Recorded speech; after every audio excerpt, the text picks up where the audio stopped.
El doctor Rodolfo Peralta está con nosotros, docente, catedrático, hombre de investigación permanente, vinculado al campo desde siempre. Él lo dijo, en La Manga aprendió por supuesto en la universidad, pero lo desarrolló en otros ámbitos. Por ejemplo, el laboratorio, por ejemplo, llegó el tiempo luego de la genética. Llegó el tiempo de la genética, en realidad, digamos, los primeros pasos, por decirlo de alguna manera, fue en una etapa donde pude hacer una maestría fuera del país, donde además de la reproducción, me encontré con genética. Ya estaba la cátedra, digamos, de genética en el departamento de zootecnia, pero bueno, ahí me absorbía.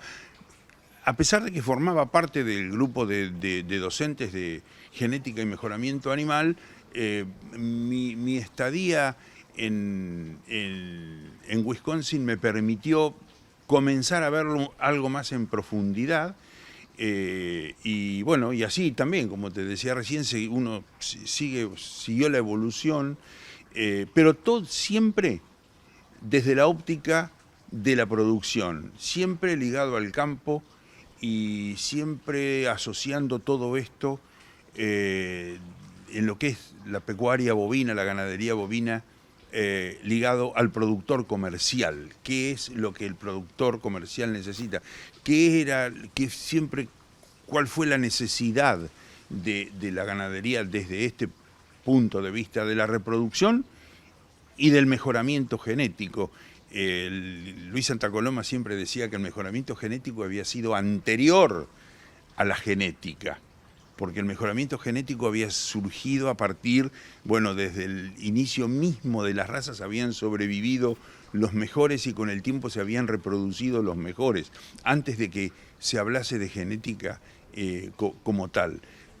Y todo eso, a su vez, ligado a la reproducción animal. Sin reproducción no habría mejoramiento, eso por supuesto es un dicho de casi todos los días, ¿no es cierto? Lo mencionamos a diario, necesitamos que las vacas se reproduzcan en primer lugar, o, bueno, van tomados de la mano, por decirlo de alguna manera, con el mejoramiento, con la genética, pero en más, que finalmente es el mejoramiento genético. ¿Qué es la adaptación? ¿Qué entendés vos? ¿Qué preconizás vos a través de ese concepto, adaptación? Adaptación es sinónimo de confort. El animal adaptado es el que está confortable, vive de manera confortable en su medio ambiente. Por supuesto, cuando hablamos de ganadería, y sobre todo hablamos de ganadería bovina, que se hace totalmente a la intemperie, es el equilibrio con el medio ambiente, confortable en el medio ambiente en el cual le toca, tiene que desarrollarse. Y si nosotros ponemos el medio ambiente a nivel global, claramente sabemos o nos damos cuenta de que hay la variedad que hay en todos los factores que hacen al medio ambiente. Los dos más mencionados siempre son temperatura y humedad, por ejemplo, y la combinación entre estos dos factores hacen justamente a esa variabilidad y hacen a la mayor o menor al mayor o menor confort, que puede tener un individuo en cada una de esas diferentes situaciones. El tema es muy amplio, el tema es sumamente importante y cada vez más, y el tema en realidad es tan antiguo como la ganadería misma, porque desde el inicio esto es lo que permitió que o dio lugar al origen de las razas, que no eran más que ciertos núcleos de animales que se fueron desarrollando en determinadas zonas, distintos países, mucho en Europa, en países europeos y demás, pero lo mismo ocurrió aquí. Y ya vamos a mencionar una raza argentina, y lo hago ya, el criollo argentino, el ganado bovino criollo, que en realidad lo que hizo fue desarrollarse en las condiciones ambientales en muchas partes poco favorables, pero que justamente logró la adaptación a través de la evolución genética o de la incorporación a través de las generaciones de los genes que hacen a la adaptación, y pasó a ser durante mucho tiempo una raza muy importante. A título de ejemplo esto, pero de nuevo, la adaptación en sí es tan antigua como la ganadería misma. Si no, si en el inicio mismo de la ganadería no hubiese habido animales que se adaptasen al medio ambiente en el cual se estaban desarrollando, probablemente no hubiese existido o ciertas razas no se hubiesen desarrollado.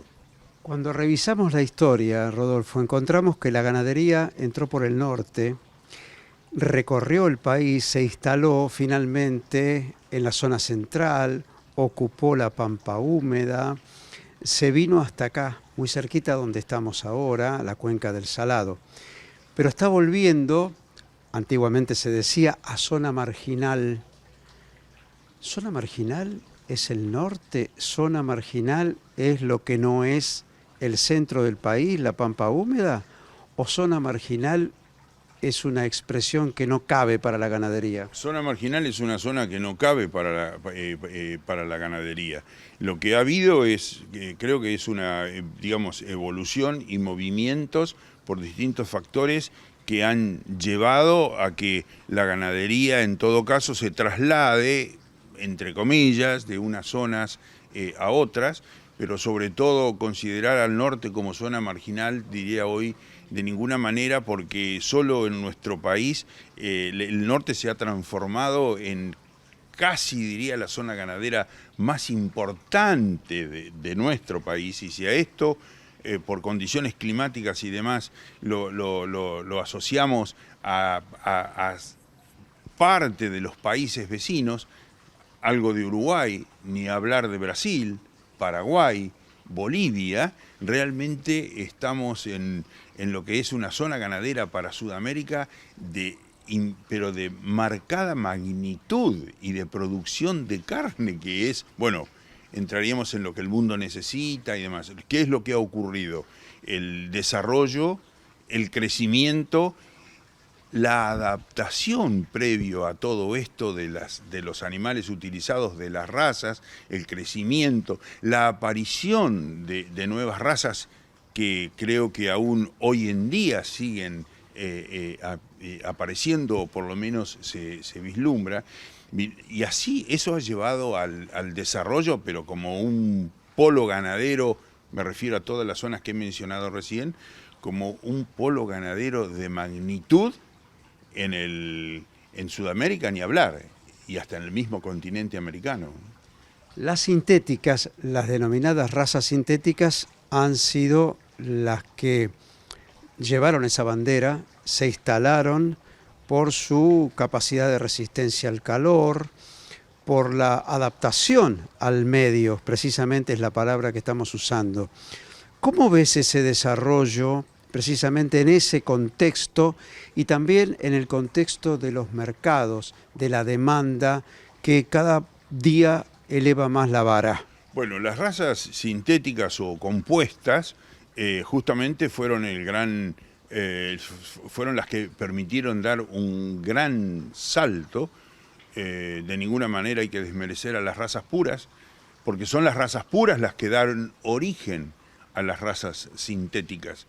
Lo que pasa que ese desarrollo de razas sintéticas, de nuevo, o compuestas, se llevó adelante inicialmente en proporciones variables, hasta que esas proporciones entre unas y otras se fueron nivelando, se fueron acomodando, mediciones mediante, evaluaciones, y selección mediante. No debemos olvidar que la selección es la gran herramienta que permite, de alguna manera, diría que la purificación de las razas, la refinación de las razas, más que la purificación, y a ello no escapan las razas sintéticas o compuestas.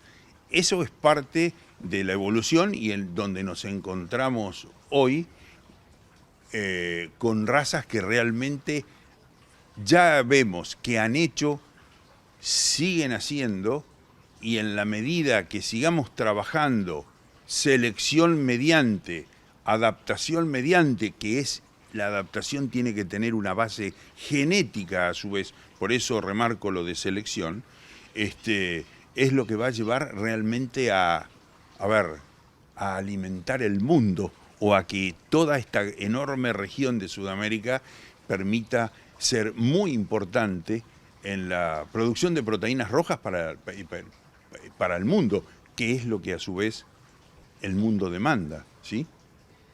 Selección permanente, selección genética, adaptación al medio y el punto clave, lo que acaba de decir Rodolfo Peralta, prepararse para responder al crecimiento de la demanda mundial. En cuanto regresemos, le quiero consultar acerca del aporte de la ganadería a esa demanda.